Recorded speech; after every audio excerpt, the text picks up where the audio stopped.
કોંગ્રેસે સુરત લોકસભાની બેઠક માટે નિલેશ કુંભાણીને ટિકિટ આપી છે। અગાઉ 2 વખત કોર્પોરેશન અને 1 વાર વિધાનસભાની ચૂંટણી લડી ચૂક્યા છે। સુરત બેઠક ઉપર કોંગ્રેસના ઉમેદવાર તરીકે નિલેશ કુંભાણીની જાહેરાત કરી છે। મળતી માહિતી મુજબ કોંગ્રેસ સુરતથી નિલેશ કુંભાણીને મેદાનમાં ઉતાર્યો છે। નિલેશ કુંભાણી 2 વખત કોર્પોરેશનની ચૂંટણી લડી ચૂક્યા છે તો 1 વખત વિધાનસભાની ચૂંટણી લડ્યા હતા। નિલેશ કુંભાણી મૂળ અમરેલીના રાજુલાના વતની છે। 22 વર્ષથી કોંગ્રેસમાં સક્રિય છે। પક્ષ તરફથી ટિકિટની જાણકારી અપાયાનું નિલેશ કુંભાણીએ દાવો કર્યો હતો। કહ્યું હતું કે તેઓ નાના કારખાનેદાર અને રત્ન કલાકારો મુદ્દે ચૂંટણી લડશે।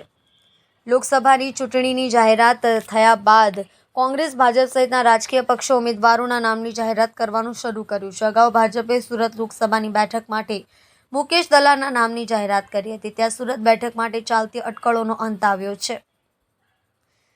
આજે સુરત બેઠક પર કોંગ્રેસે નિલેશ કુંભાણીને ટિકિટ મળતા તમામ અટકળોનો અંત આવ્યો છે।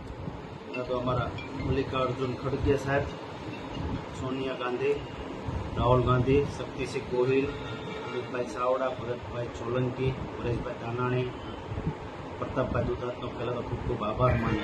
इंडिया गठबंधन की टिकિટ 24 લોકસભાની મને ફાળવવામાં આવી। આ વખતે શક્તિસિંહ ગોહિલ સાહેબે મને કીધું કે તમે આશીર્વાદ રૂપથી આ ટિકિટ તમને આપવામાં આવે છે। ઇન્ડિયા ગઠબંધનને ટિકિટ આપવાથી ગોપાલભાઈ ઇટાલીએ પણ મને કીધું મારી શુભકામના તમારી સાથે છે। અમે અમારી પાર્ટી તમને પૂરો સાથ સહકાર આપવા માટે તૈયાર છે। એ રીતે ગોપાલભાઈ પણ આશીર્વાદ આપ્યા છે।